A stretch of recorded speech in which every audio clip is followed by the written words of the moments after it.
Apakah ada keuntungannya atau benefitnya kita statusnya sebagai PKP? Batas akhir untuk mengupload faktur pajak adalah tanggal 15 bulan berikutnya. Kode faktur pajak di sini itu apakah dia berbeda-beda untuk semua faktur atau sama semua ya Mbak Dayu?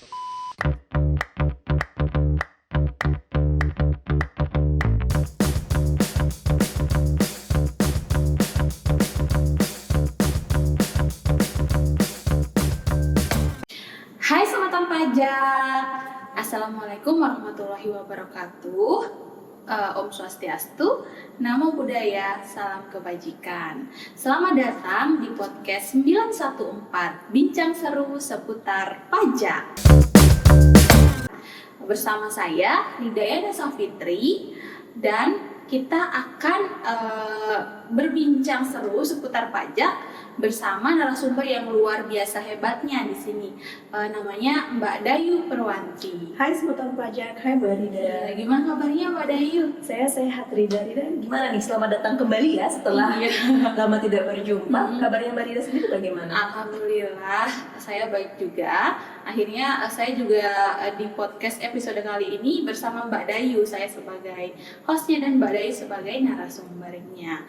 Oke, sebelum kita mulai pada episode kali ini, bagi teman-teman pajak di rumah yang belum melakukan subscribe untuk YouTube channel ini, silakan di-subscribe dulu, tekan tombol loncengnya untuk dapat pemberitahuan terkait dengan informasi seputar perpajakan.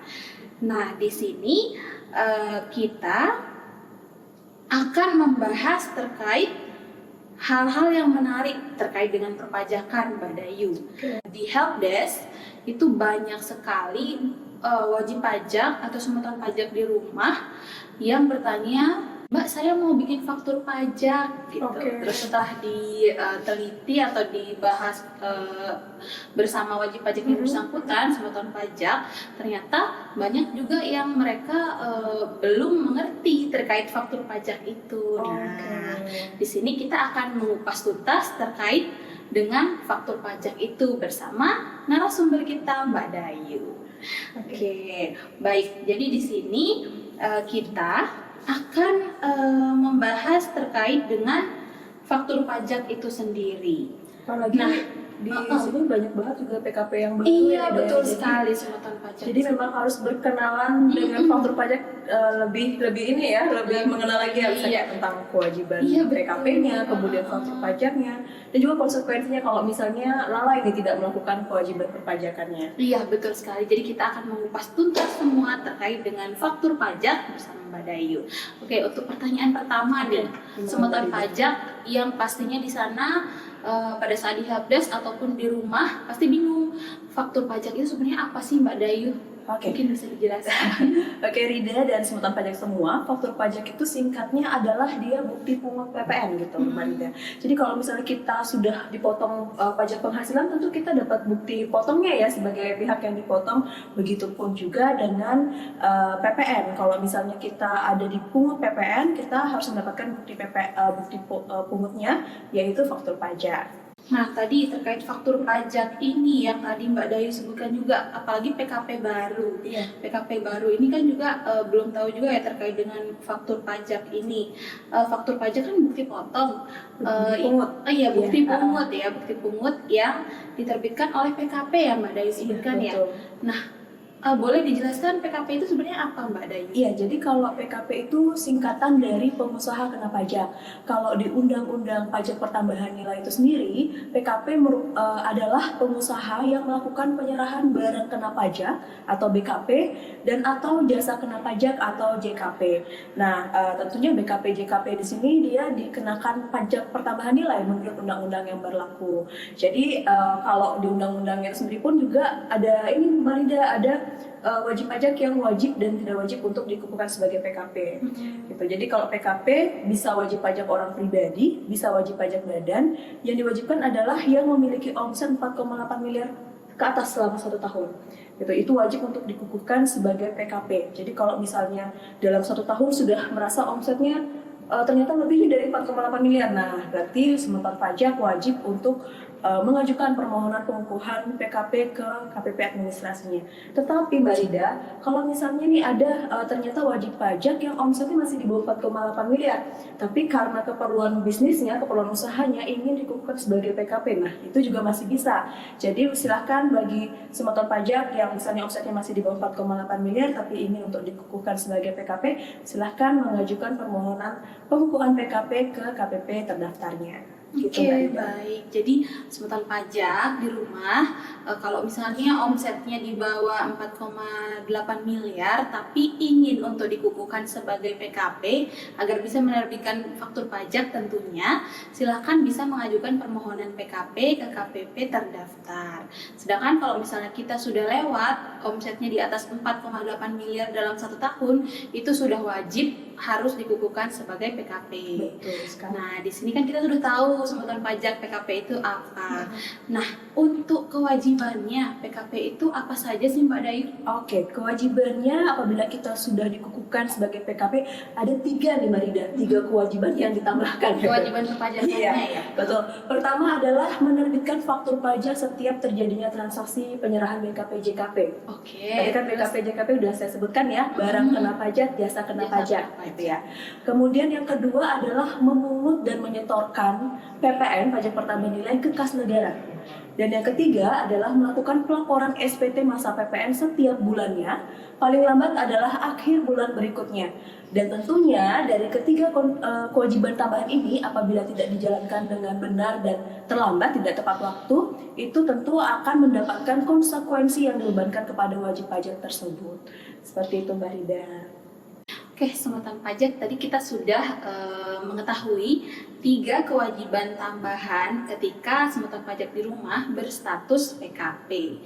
Nah, selain dari kewajiban tersebut, semeton pajak tentunya harus memenuhi kewajiban yang telah disebutkan oleh Mbak Dayu agar tidak terjadi pengenaan sanksi administrasi, mungkin salah satunya terkait dengan terlambat lapor SPT masa PPN-nya.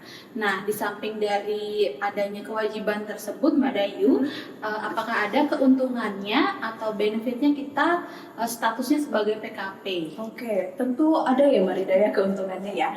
Yang pertama adalah tentu secara sistem wajib pajak dianggap memiliki sistem yang lebih baik gitu, karena dia dianggap sebagai wajib pajak yang lebih kredibel dalam menjalankan usahanya. Kedua, wajib pajak bisa bertransaksi dengan instansi pemerintah dan atau BUMN sehingga ini akan meluaskan nih, membuat usaha wajib pajak lebih luas lagi karena bisa bertransaksi dengan instansi pemerintah. Karena kalau kita bertransaksi dengan pemungut, tentu pemungut akan biasanya memintakan faktur pajak juga karena sebagai bukti pungut dari PPN itu. Oke, oh pantesan ternyata semeton pajak di rumah yang sering ke helpdesk biasanya saya mau minta faktur pajak Mbak, dimintain sama bendahara atau rekan gitu kita ya. gitu. Oke. Dan yang ketiga adalah jadi konsep PPN ini adalah yang menanggung adalah konsumen akhir, Mbak Rida. Jadi ketika kita sebagai penjual ditetapkan sebagai PKP, otomatis yang dibebankan PPN adalah pembeli kita, karena kita sudah memiliki kewajiban dan hak untuk memungut PPN. Tetapi kalau misalnya kita bukan PKP, tentu kita tidak memiliki hak untuk memungut PPN kepada pembeli, sehingga kalau misalnya kita dikenain PPN, ya udah berarti itu berhenti di kita. Itu perbedaannya kalau misalnya PKP dan non PKP seperti itu. Jadi ya menurut saya sih lebih menguntungkan bagi PKP penjual ya, karena dia tidak dibebankan PPN, dia dibebankan untuk memungut PPN kepada konsumen dan menyetorkan ke kas negara. Oke, semeton pajak di rumah sudah tahu ya. Jadi PKP penjual ini hanya melakukan pemungutan PPN. Karena di sini sistem PPN itu kan sistem pengkreditan pajak masukan dengan pajak keluaran yang kita terbitkan. Jadi faktur pajak yang kita terbitkan itu disebut dengan faktur keluaran.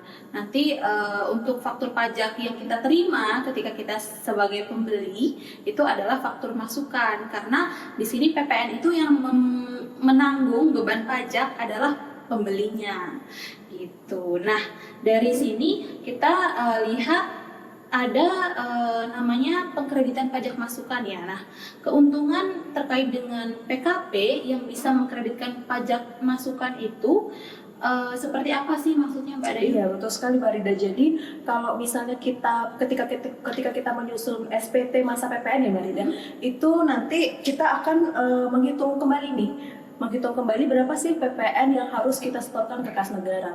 Nah, itu rumusnya adalah pajak keluaran dikurangi dengan pajak masukan. Ketika kita membeli barang, barang yang masuk, berarti itu namanya pajak masukan. Kalau misalnya dikenakan PPN. Kemudian ketika kita menjual barang tersebut ke pembeli, barangnya kan keluar ya. Nah, itu cara gampangnya ya, berarti itu pajak keluaran kalau misalnya kita pungut ada PPN-nya.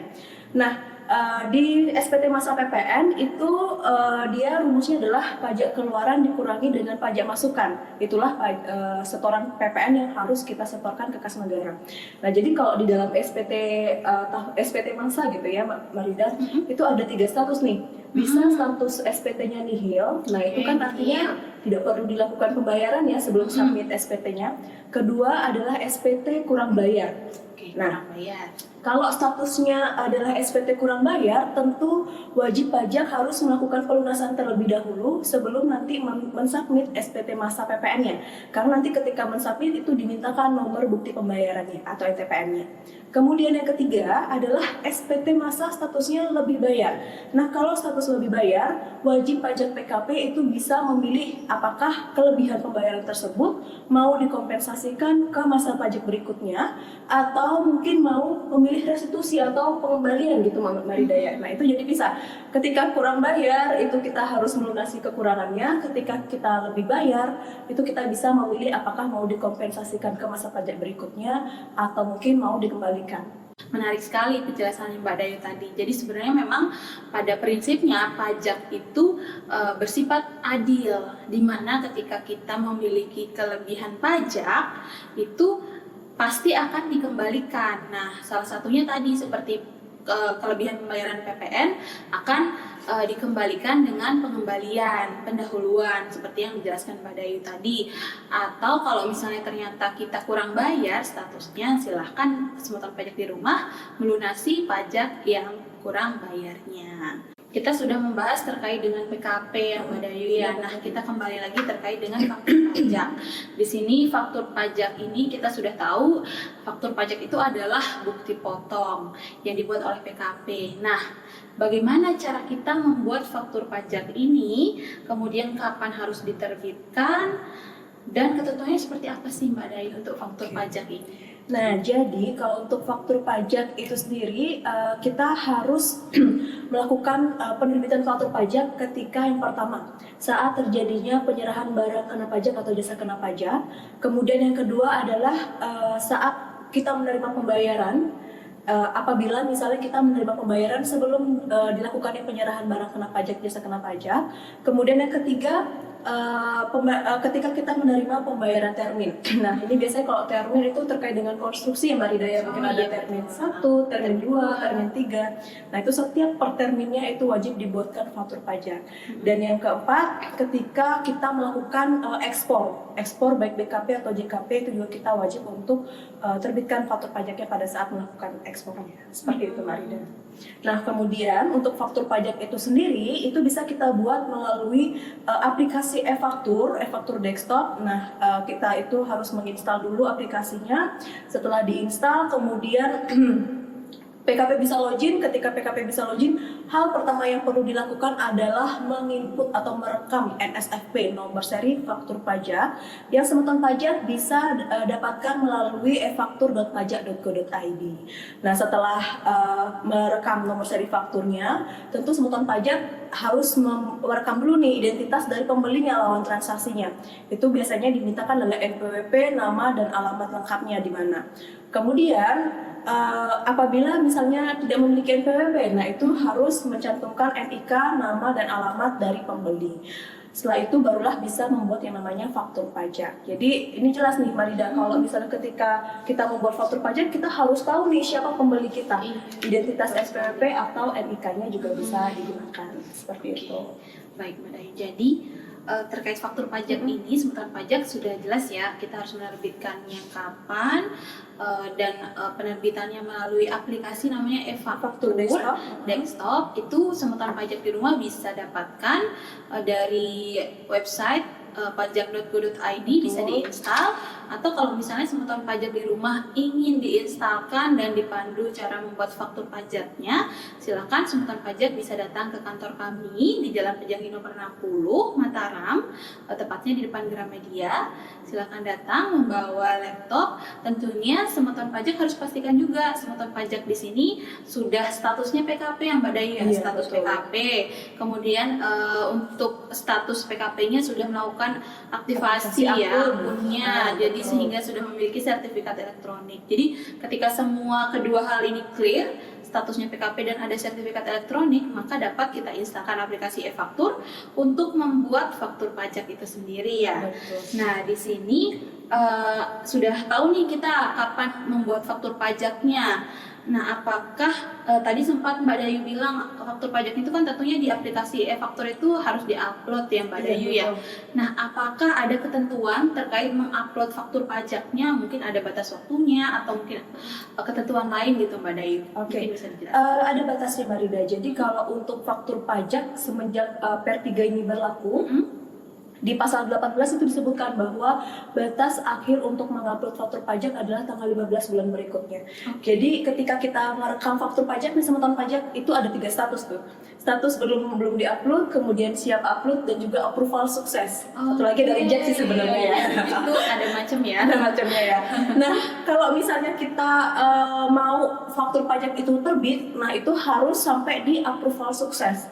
Jadi approval sukses ini harus didapatkan sebelum tanggal 15 bulan berikutnya, gitu ya. Jadi kalau misalnya nih kita melakukan transaksi penyerahan itu di tanggal 1 September 2023. Nah, berarti ini faktur pajaknya harus diterbitkan paling lambat tanggal 15 Oktober 2023, gitu, tanggal 15 bulan berikutnya. Lewat dari itu, ketika kita mau upload, nanti statusnya pasti akan reject. Dia tidak akan bisa lagi diterima, tidak akan di-approve lagi oleh Direktur Jenderal Pajak.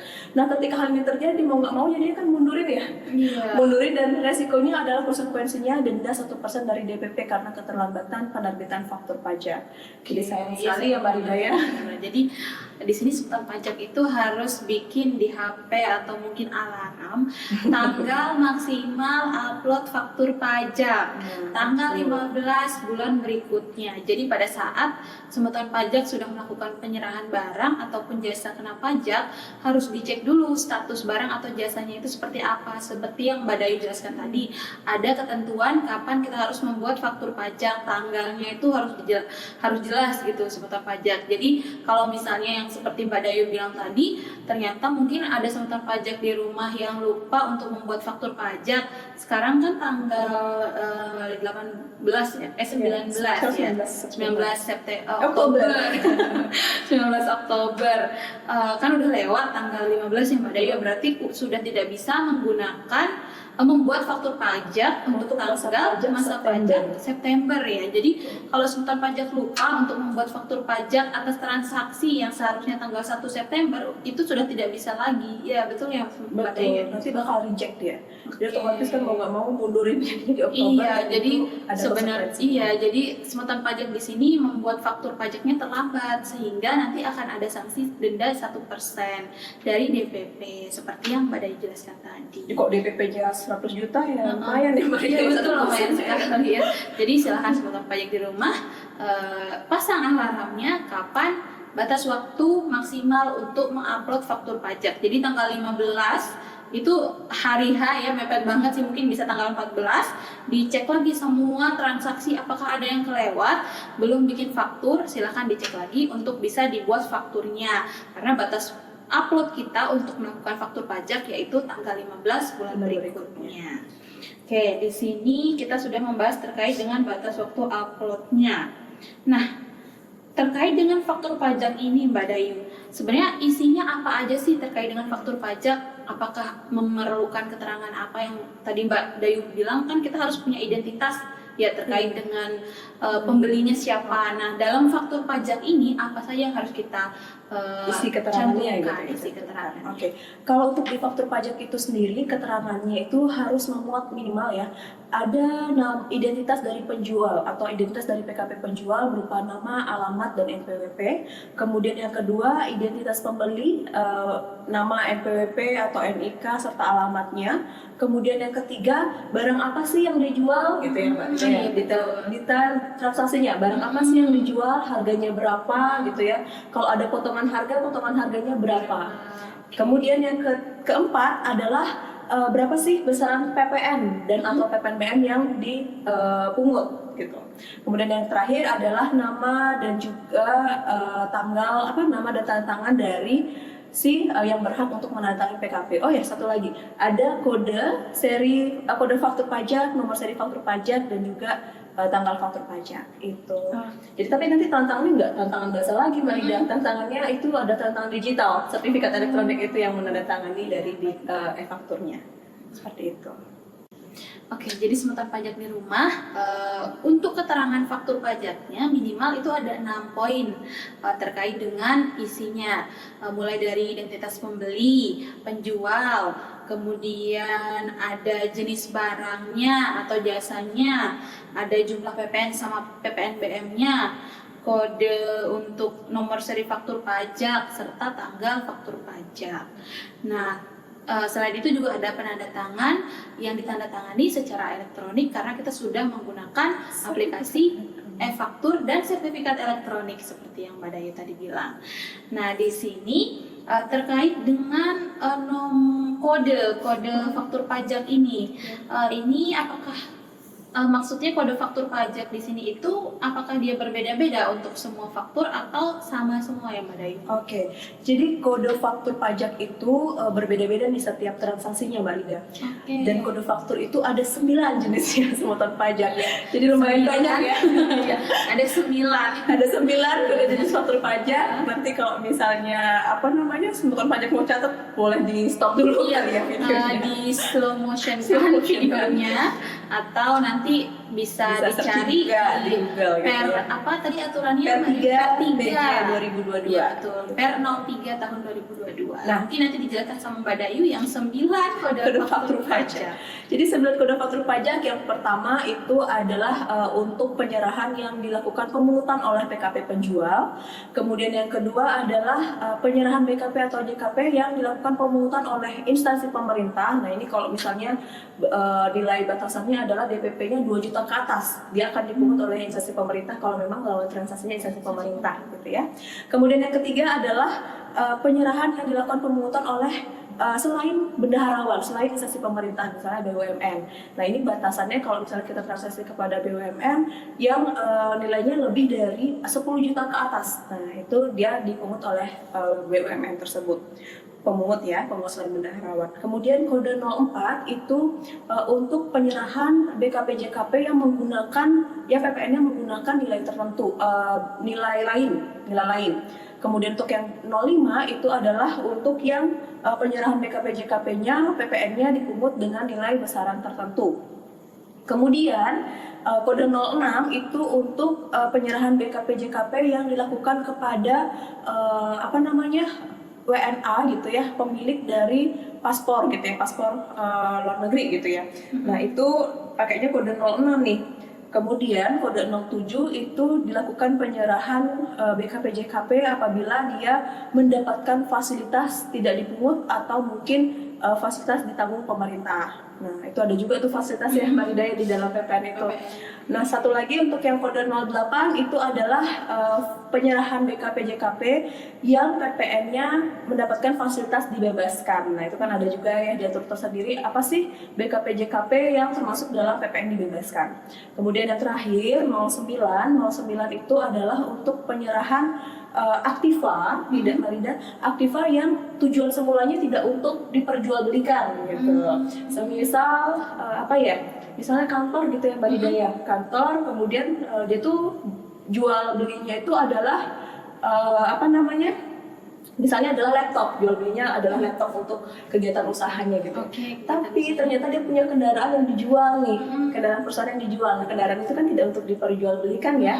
Nah, kendaraannya ini digunakanlah kode yang 09 tadi. Jadi sebenarnya dia nggak dijual awalnya, tapi kalau mau dijual maka pakai kode 09. Yang Afifa tidak, yang awalnya tidak diperuntukkan untuk diperjualbelikan. Nah, menariknya lagi Mbak Rida, ternyata antara 9 kode faktur ini dia memiliki hierarki nih.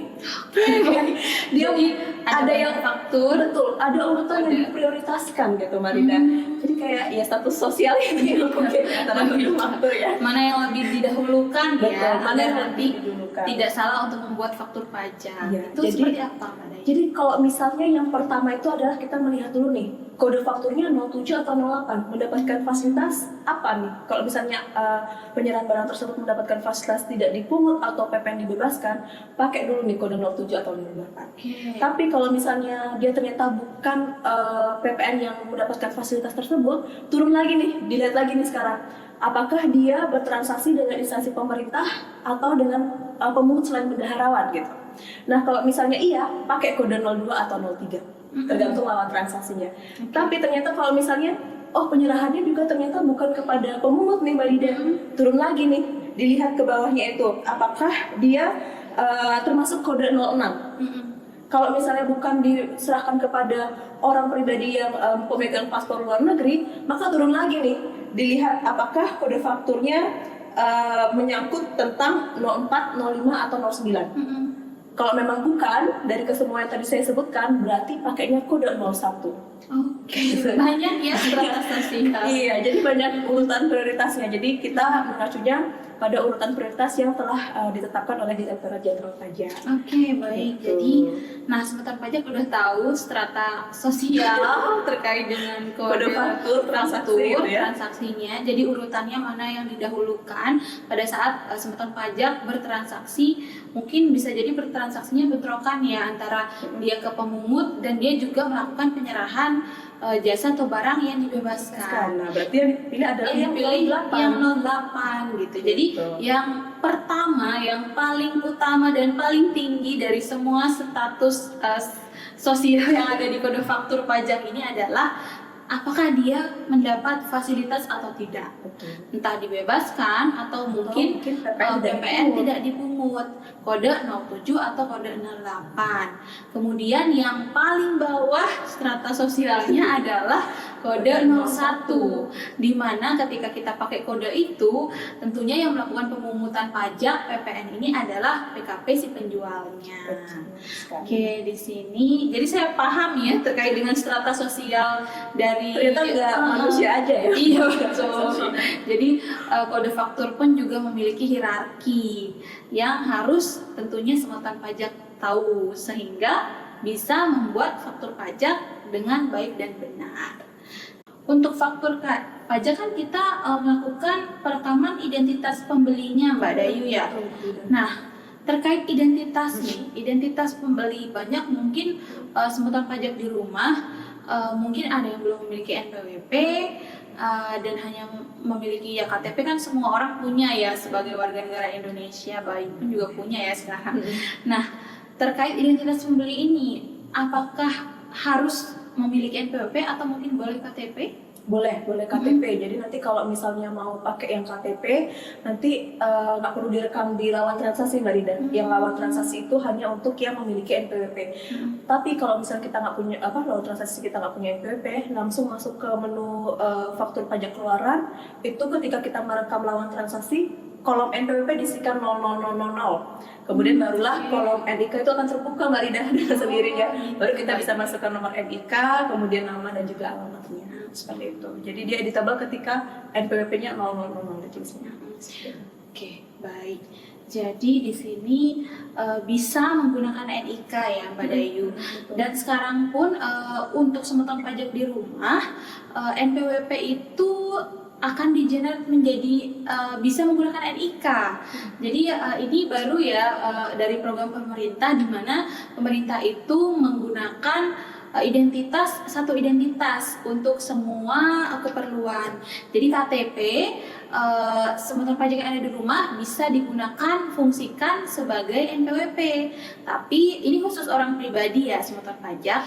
Jadi untuk mengenerate atau melakukan validasi bahasanya kalau di pajak terkait NIK, pemadanan NIK ini menjadi NPWP, semeton pajak di rumah harus melakukan pemadanan ke kantor pajak atau mungkin bisa melalui DJP online, sehingga nanti pada saat semeton pajak di rumah tidak untuk bertransaksi terkait dengan faktur pajak bisa juga menyerahkan NIK-nya gitu. Oke, di sini terkait dengan PKP ya Mbak Dayu ya, kita sudah bahas misalnya nih kalau misalnya saya statusnya PKP, kita umpamakan contohnya saya semeton pajak memiliki supermarket, statusnya sudah PKP. Iya. Nah, pada saat kita menginput identitas pembeli yang tadi Mbak Dayu jelaskan, kan kita input nih NPWP atau NIK-nya. Kalau supermarket kan kita skalanya besar ya, amin. Semoga saya punya usaha supermarket ya, usahanya besar. Nah, di sini ketika semua orang yang melakukan pembelian itu, apakah pada saat saya membuat faktur pajak, saya input satu-satu gitu Mbak Dayu? Apakah mungkin kalau dari sisi awam saya Mbak Dayu kayaknya membutuhkan waktu yang cukup banyak ya, nggak mungkin juga kita mintain satu-satu KTP-nya gitu ya, ketika melakukan pembayaran. Itu solusinya seperti apa Mbak Dayu? Gimana caranya kita membuat? Jadi Barida dan semeton pajak semua jangan khawatir nih, pemerintah sudah pikirkan. Jadi untuk PKP pedagang eceran gitu ya, yang mungkin melakukan penjualan, penyerahan barang langsung kepada konsumen akhir. Oh, berarti maksudnya kalau misalnya saya jualan jualannya melalui supermarket yang besar itu disebutnya PKP pedagang eceran pada itu? Iya, jadi nggak semua sih Mbak Rida. Jadi kalau pedagang eceran itu khusus untuk yang menyerahkan langsung ke konsumen akhir. Jadi kan bisa jadi nih Mbak Rida sebagai supplier mungkin ya, bisa jadi Mbak Rida langsung jual ke konsumen akhir, atau mungkin Mbak Rida bisa juga nih jual ke distributor yang lain yang punya kegiatan usaha. Nah itu agak berbeda Mbak Rida. Ketika Mbak Rida menyerahkan barang tersebut atau jasa tersebut langsung kepada distributor, dia kan dia melakukan kegiatan usaha ya, itu Mbak Rida wajib untuk menerbitkan faktur pajak, wajib meminta NPWP atau NIK dari distributor berikutnya. Gitu. Tapi kalau misalnya Mbak Rida ngejual langsung ke konsumen akhir yang merasakan ataupun memanfaatkan langsung barang atau jasa tersebut tanpa melakukan kegiatan usaha, nah itu Mbak Rida bisa yang namanya menerbitkan faktur pajak digunggung gitu. Ada dokumen yang dipersamakan dengan faktur pajak, itu bisa berupa kwitansi, invoice, bond, karcis gitu ya, dan bukti transaksi lainnya. Itu bisa dipersamakan dengan faktur pajak dan tidak perlu meminta identitas dari lawan transaksi gitu. Jadi nggak perlu meminta identitas pembeli kalau misalnya memang ditujukan untuk konsumen akhir. Gitu Mbak Rida. Tapi semeton pajak, nah itu kita perlu nih memuat nih bukti transaksi tersebut harus memiliki kriteria tertentu nih agar bisa dipersamakan dengan faktur pajak. Harus memuat beberapa keterangan. Yang pertama harus mencantumkan NPWP identitas penjual ya, penjual PKP berupa NPWP nama dan alamat. Kemudian yang kedua harus mencantumkan barang apa yang dijual. Kemudian nilai harga jualnya berapa, nilai potongannya berapa. Kemudian yang ketiga berapa sih PPN dan atau PPNBM yang dipungut. Kemudian harus mencantumkan tanggal pembuatan yang dipersamakan dengan faktur ini dan juga kode serinya. Jadi harus ada nomornya. Misalnya kayak invoice harus ada nomornya nih, tanggalnya tanggal berapa. Oh, berarti bebas dari supermarketnya mau bikin nomor serinya? Iya, itu dibebaskan kepada supermarket tersebut. Iya, PKP penjualnya. Jadi cukup 4 saja Mbak Rida, nggak perlu repot-repot kita memintakan NIK atau NPWP-nya. Ya, sepanjang ke konsumen akhir. Oke, baik. Jadi kalau misalnya semeton pajak di rumah, dia bentuknya supermarket atau menjual barang eceran yang tadi disebut Mbak Dayu PKP pedagang eceran, di mana syaratnya adalah dia menjual semua barang atau jasanya ke ke konsumen akhir. betul. Konsumen akhir itu kita langsung mengkonsumsi, menggunakan barang yang memanfaatkan barang yang atau jasa yang kita beli tersebut gitu. Ya, jadi walaupun hanya menggunakan kwitansi, bond atau mungkin karcis atau mungkin invoice gitu ya, Farida, itu tetap bisa dipersamakan sebagai bukti pungut. Jadi ada PPN-nya berapa, bisa memungut PPN melalui itu, gitu tanpa harus dengan faktur pajak. Tapi harus ada syarat yang tadi, ada 4 yang harus dicantumkan dalam kayak invoice tersebut gitu. Oh, tadi di faktur pajak yang dari e-faktur itu ada 6 poin ya, Maria? Iya, ada 6 poin. 6 poin. Kalau yang ini hanya 4 saja. Lebih sederhana dari faktur pajak. Betul. Cuman kalau kita bertransaksi sama yang tadi Mbak bilang distributor, ya harus tetap wajib karena dilakukan untuk kegiatan usaha. Iya benar, kegiatan usaha. Karena dari sisi pembeli itu juga mereka butuh faktur pajak untuk mengkreditkannya, seperti tadi Mbak jelaskan sebelumnya terkait benefit untuk PKP itu sendiri. Ya, jadi kalau misalnya faktur pajak, benar kata Farida tuh, apabila dalam transaksi kita mendapatkan faktur pajak, dia bisa mengkreditkan pajak masukannya apabila bisa pembeli kita selanjutnya itu adalah PKP juga ya. Tapi kalau misalnya yang dipersamakan dengan faktur pajak yang ini, yang bond, kwitansi, invoice ini, dia tidak bisa dikreditkan nih oleh lawan transaksi kita. Jadi memang benar-benar harus diperhatikan nih, apakah dia itu konsumen akhir atau diperuntukkan untuk kegiatan usaha. Jadi dari sisi pembeli nih, semeton pajak di rumah, kalau misalnya semeton sebagai statusnya pembeli dan pembeli semeton pajak ini PKP, semeton pajak harus benar-benar ingat harus minta faktur pajak. Karena itu kita melakukan pembelian barang atau jasa yang akan kita gunakan sebagai usaha, kita bisa kreditkan pajak yang udah kita bayar, karena kan PPN itu pajak yang ditanggung oleh pembeli. Oke. Konsumen akhir ya.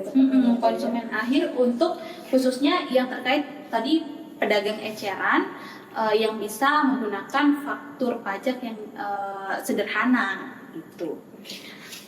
Oke, semeton pajak di rumah, jadi PKP pedagang eceran tadi itu bisa menggunakan faktur pajak digunggung istilahnya.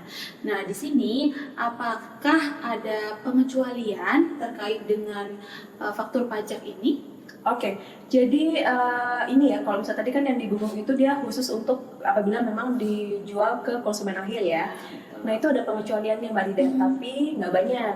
Jadi yang dikecualikan apabila penyerahannya tersebut menyangkut BKP dan atau JKP penyewaan tertentu, misalnya angkutan darat, atau ada misalnya penyerahan barang kena pajak angkutan darat berupa kendaraan bermotor. Nah, itu juga dikecualikan dari penggunaan faktur pajak digunggungnya ini. Kemudian kalau misalnya ada penyerahan atau mungkin sewa jasa gitu ya, sewa jasa angkutan air berupa kapal pesiar, kapal feri ya, nah itu, dan ekskursi gitu ya, nah itu juga dikecualikan. Jadi memang harus dilakukan pembuatan faktur pajak, karena dipikir-pikir juga mahal ya harga itu. Jadi otomatis pasti memiliki NPWP ataupun identitas gitu ya si yang membeli tersebut.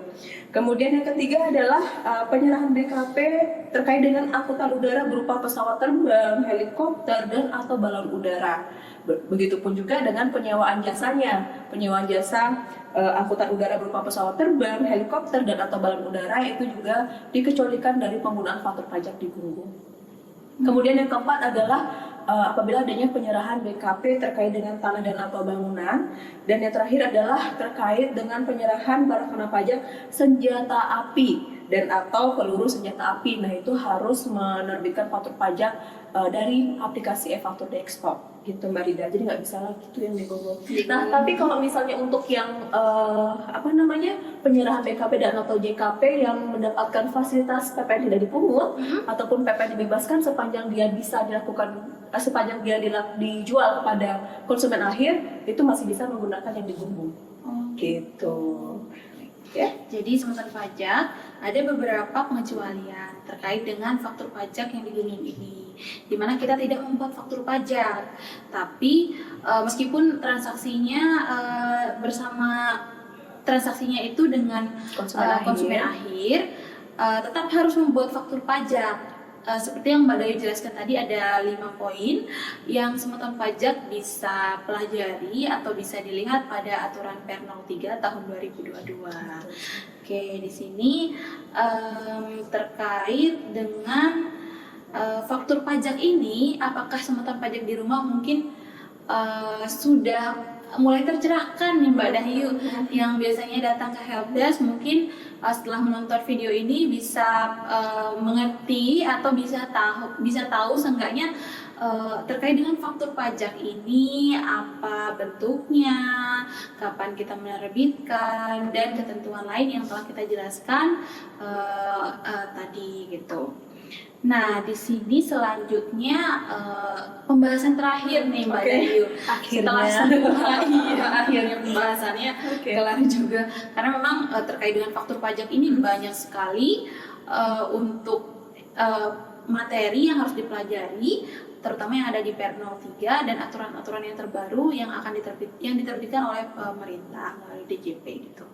Nah, di sini kita membahas terkait dengan bagaimana pelaporan SPT masa PPN, karena tadi sebagai PKP itu kan kita punya kewajiban 3. Yang pertama apa Mbak Dayu? Membuat faktur pajak, Iya, betul. kemudian membuat PPN dan diserahkan ke pos negara, dan yang terakhir adalah melaporkan SPT ya. masa. Nah, di sini kita akan membahas terkait kewajiban yang ketiga, melakukan pelaporan SPT masa PPN.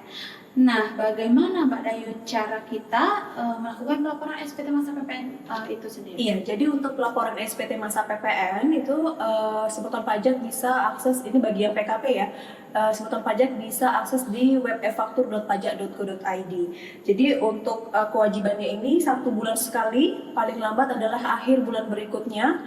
Sejak PKP tersebut, sejak wajib pajak dikukuhkan sebagai PKP itu sudah memiliki kewajiban pelaporan. Jadi misalnya nih dia itu ditetapkan sebagai PKP 31 Juli gitu ya Mbak Ridaya. Nah, itu otomatis di masa pajak Juli harus dilaporkan paling lambat akhir bulan berikutnya, akhir bulan Agustus jadinya. Jadi gitu.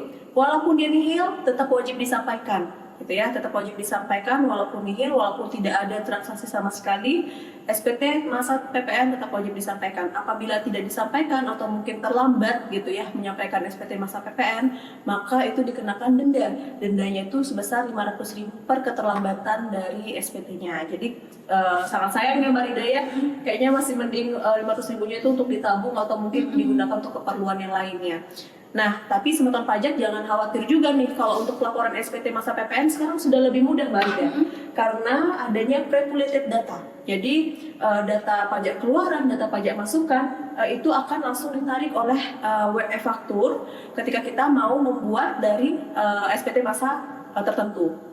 Nah, ketika prepulated data mana sih yang ditarik? Itu adalah data yang kita buat di aplikasi e-faktur desktop gitu. Jadi sepanjang faktur pajak tersebut sudah statusnya approval sukses gitu ya, begitupun juga pengkreditan pajak masukannya, maka itu akan ditarik ke web e-faktur. Jadi sengketa pajak tidak bingung lagi nih ataupun harus merinci satu-satu lagi nih terkait faktur apa saja yang kita buat gitu ya. Jadi untuk laporan SPT masanya lebih mudah, dan jangan lupa kalau misalnya ada faktur pajak yang digunggung yang kepada konsumen akhir, nah itu silahkan direkapitulasi dulu selama 1 bulan, kemudian itu dicantumkan juga di dalam SPT masa PPN-nya gitu. Jadi nggak hanya yang faktur pajak dari aplikasi e-fakturnya saja yang disampaikan Mbak Rida, tetapi juga untuk yang faktur pajak PKP pedagang ecerannya juga disampaikan di dalam SPT masa PPN-nya. Nah, itu sengketa pajak merekapnya bisa mungkin pakai Excel yang pada yang lebih memudahkan, atau aplikasi sengketa pajak di rumah yang bisa memudahkan sengketa pajak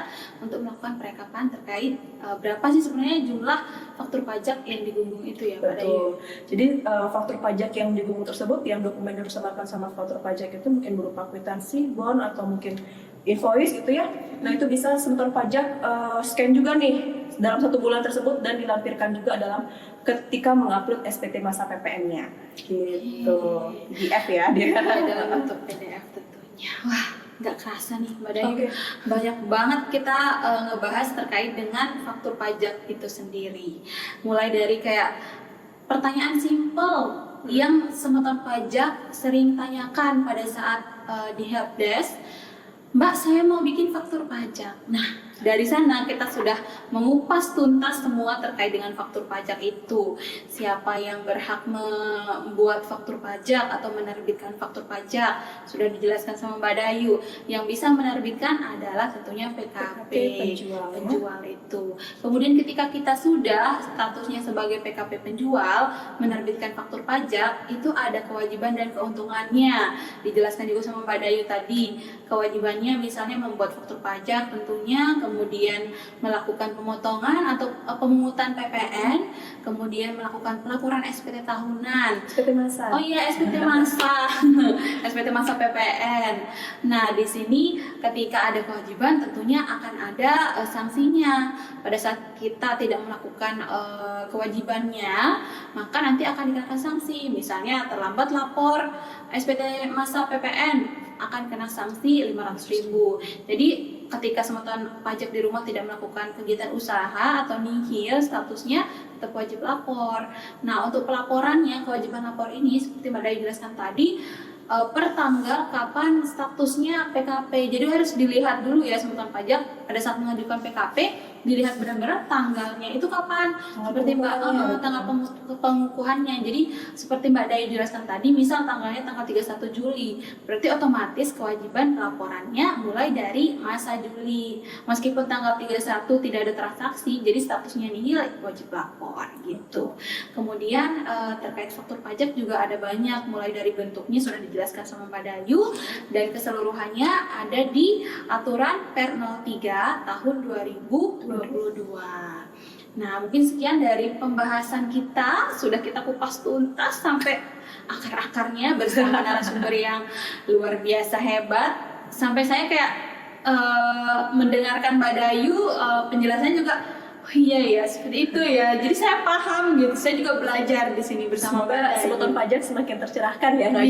Semoga makin tercerahkan, bisa sehingga semeton pajak di rumah bisa menjalankan kewajiban perpajakannya dengan baik dan benar gitu. Dan lebih tenang lagi. Iya betul sekali, udah tahu. Jadi kalau misalnya pun semeton pajak mentok di rumah, tidak mengerti setelah menonton video ini pengaplikasiannya gitu, karena kan memang kita butuh ada aplikasi ya Mbak Dayu. Ada yang sangat teknis. Ada yang sangat teknis gitu terkait faktur pajak ini. Silahkan datang membawa laptopnya semeton pajak dan aplikasinya, tentunya dengan membawa data ya. Datanya kita harus tahu di sini sehingga kita bisa lihat kendalanya di mana gitu. Oke. Di sini sebelum kita menutup episode podcast pada sore hari ini, pada kali ini, ada lagi Mbak ya. Jangan pernah takut ke kantor pajak, semeton pajak, karena seluruh layanan kita itu tidak dipungut biaya alias gratis. Jadi mau semeton pajak mau setiap hari konsultasi gitu ya, kita akan dengan senang hati untuk menjelaskan, memberikan penjelasan tentang peraturan perpajakan. Iya betul sekali Pak Dayu. Mungkin banyak dari semeton pajak mikirnya kita kantor pajak bayar atau enggak gitu ya. Di kantor pajak itu kita nggak ada pungutan biaya sama sekali, kecuali pajaknya. Karena memang tapi itu pun pajak akan dikenakan untuk penghasilan yang memang kena pajak ya Mbak Dayu ya. Jadi memang sudah mengacu pada aturannya ya. Gitu. Jadi pajak itu nggak semau-maunya mungut pajak. Memang sudah ada dasarnya, aturannya pajaknya berapa dan dikenakan untuk apa gitu. Oke baik. Jadi di sini saya ingin mengajak semeton pajak di rumah untuk melakukan memfollow akun media sosial kami agar semeton pajak di rumah tentunya tidak ketinggalan informasi terkait dengan perpajakan yang update, entah itu aturan mungkin atau apapun informasi terkait dengan perpajakan. Semeton pajak bisa akses Instagram kami di @pajak_Mataram Timur dan Facebook serta Twitter kami di @pajakmatim. Tentunya juga jangan lupa saya ingatkan kembali untuk subscribe YouTube channel ini, karena kita akan sering-sering nih mengupload terkait dengan perbincangan seputar perpajakan agar semeton pajak juga bisa tercerahkan di rumah terkait dengan perpajakan. Nah, di sini saya Ridayana Sapitri beserta rekan saya narasumber kita Mbak Dayu Perwanti. Dayu Perwanti. Mohon pamit undur diri. Sekian, mohon maaf jika saya ada salah kata dan Mbak Dayu juga. Assalamualaikum warahmatullahi wabarakatuh. Sampai jumpa pada episode podcast berikutnya. Dah.